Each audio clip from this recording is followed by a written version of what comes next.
Hi again, everyone. I'm Ollie Matthews. This is Refuge from Narcissism, and this refugee video is a sponsored video sponsored by Anonymous for Ellie, and here's her story. Dear Ollie, over the last few years, I put together clues that my mother lied to me that my father raped her, and I was the result. My father was never in the picture, and no one explained why. Her parents, who lived near us, they bought her a fancy house, were nice to me, but a little standoffish. When I was 5, she got mad I didn't know my last name. I thought it was her maiden name because that's what she always used. She woke me up and kept me up several hours to basically interrogate me until I was in tears in the corner of my bed. She told me my surname, and I didn't forget it after that. A few months later, I vaguely remembered this incredibly insane experience. She had been begging my grandparents for a new fancy car. They said they had to think about it because she was spending so much. She told them we weren't staying for dinner and pretended to leave their house with me in tow. Instead, when we were in the car, she started it, but sat in the closed garage. I had no idea how dangerous that was. She was fuming as the garage was fuming. My grandparents came screaming out into the garage, and I didn't know why they were yelling, since they were usually quiet people. The garage door went screaming up with my grandfather's remote jamming the buttons. After that, I always wondered why their cars were parked outside in the elements and the garage door remained down and locked for decades to come.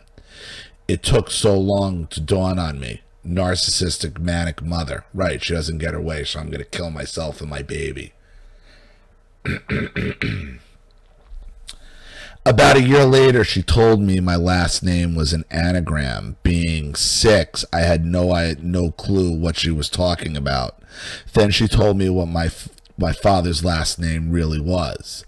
She also told me she had spoken to my aunt a little while ago on the phone, and she was a bitch. My little brain was so utterly confused. Aunt, father, my name was different. She didn't engage me further in conversation and instead called her mother and was whining on the phone, but I couldn't catch what she was saying. Fast forward a few years, and my mother told me the wonderful and fun story of my conception. My father was living in her parents' second family home as a lodger, which is confusing since they were all rich. Anyway, she told me she took him to Earth Day celebration with her after she randomly met him at the library. She was 3 years older than him and in her mid-20s. She then said they shared joints and did pot together after a party, and when he invited her back to his place to make out, she couldn't believe that he was living in her childhood home. My adult brain sees how stupid her story was. This is ridiculous. I didn't know what pot was and was confused that she met him but didn't know that he was friends with her brother, who invited him to live there and had been living in her childhood home for 5 months already. Her grandmother and brother also lived in the house. She then said he grabbed her and made her have sex with him and that he raped her. My brain reeled because I had a concept by 9 of what sex and violent sex was from TV, movies, and magazines. But she didn't stop there. But she said she made sure she kept me. I didn't understand what she was driving at, didn't know what an abortion was at 9. Over the next 3 to 4 years, she would bring up my father and the rape. I never asked about something that made me so depressed and confused. Finally, at 12, I read about NPD and immediately thought of my mother. She spent my childhood demanding that her parents entertain and lavish her with gifts all of the time. No job, just ask them for money nonstop. They were rich, but still. Meanwhile, she dressed me in the same clothes again and again. I was mocked at my very rich high school when I came to school stinking to high heaven through no fault of my own. I still remember her dragging them and me through one of the most upscale shopping complexes for 8 hours, demanding our full attention to help her buy everything her rotten little heart desired. When I turned 13, see It's a Good Life, The Twilight Zone, for her general mood that day, and how it dawned on me that she was dangerous and deranged. A few months later, she never showed up to pick me up from school. This was a regular thing for her. Finally, after 2 hours, I walked the very short and utterly safe distance to my grandparents, where she figured out I was. She lost her mind that I would dare walk there instead of waiting hours for her. She decided to wound me and my grandmother, who always doted on her awful offspring. She told my grandmother she wasn't a real grandmother because she had a hysterectomy and wasn't a real woman. Then she dragged me outside and told me with a wicked gleam in her eye and a sick smile on her face that the only reason I got to exist was because she fought for me, because my mother was trying to force her to abort me several times. Ugh, the agony, the horror. I was so upset. I immediately ran into the house and kicked my lovely grandmother in the shin. I then ran screaming out of the house to hide in a fruit tree. I then confronted my grandmother, and my grandmother did not deny it.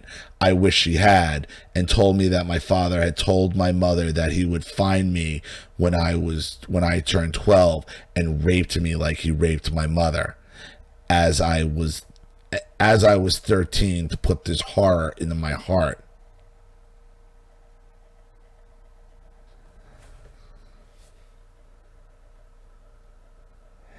And your grandmother told that your mother, wait. I then confronted my grandmother, and my grandmother did not deny it. I wish she had, and told me that my father had told my mother that he would find me when I turned 12 and rape me like he raped my mother, as I was 13, to put horror in my heart. So your grandmother did this to you. Your mother, so she's saying like she knows this secondhand somehow.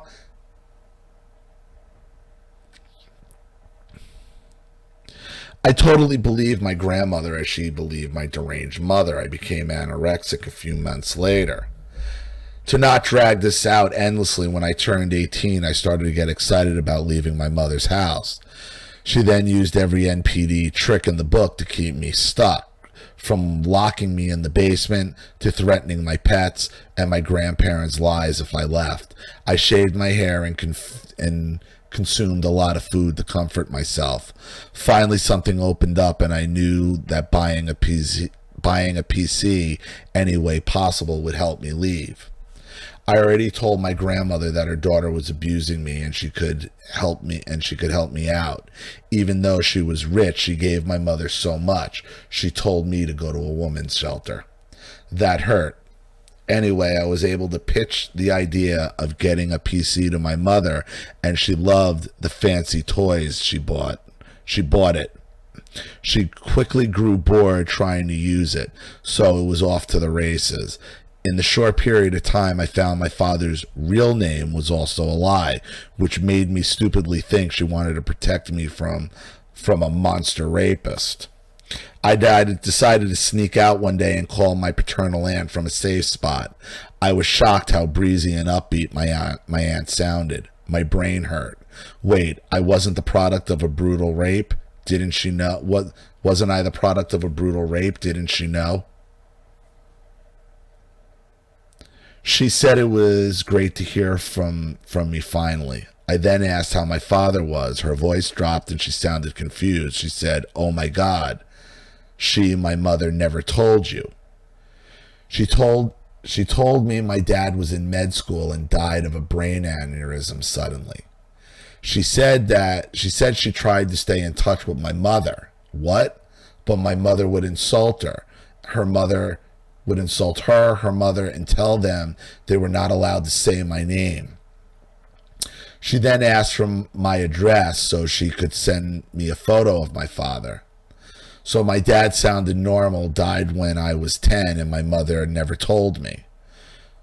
When I had to confront my mother, she played it off as something that slipped her mind. Then she started to complain what an often common trash hoe poly woman my aunt was. I finally gave my mother a hard time and told her she had done something bad. Oh boy, that set her off. For a half hour, she chased me around the house trying to beat me or seriously harm me. She called me Judas and told me my father was invited to see me when I was a baby. Well, what happened with the rape? I thought you were... She said she saw me and told her he was happy for her, but he was young and this was unplanned. She then added that they took me to the park a few times and even made out one time with your rapist mother, but he was a loser and decided to go be an artist instead of my father. She then went back to saying he was an evil rapist and that I was evil like him. Until I ran away from home, my mother would tell me what trash my family's father was. I believed her. She was also lying about that. Also, I found out years later. Upstanding family full of educated, well-to-do people. My aunt sent the photo, which I was able to intercept in the mail. Handsome-looking guy who looked so nice and normal in a photo hugging his mom and sister. I still thought my mother was telling the truth, because who is that awful? Who would let their child imagine they were a product of rape? I know for sure, I'm not going into detail, but I know 100% she lied. No words. I wonder if anyone else has a similar story. Borderline mother will lie about anything. They lie for control. This is on your grandparents. Listen, this is on your grandparents too, for allowing it to happen, for letting her get away with it, for allowing you to stay with them after she tried to fucking kill you in a garage over a car.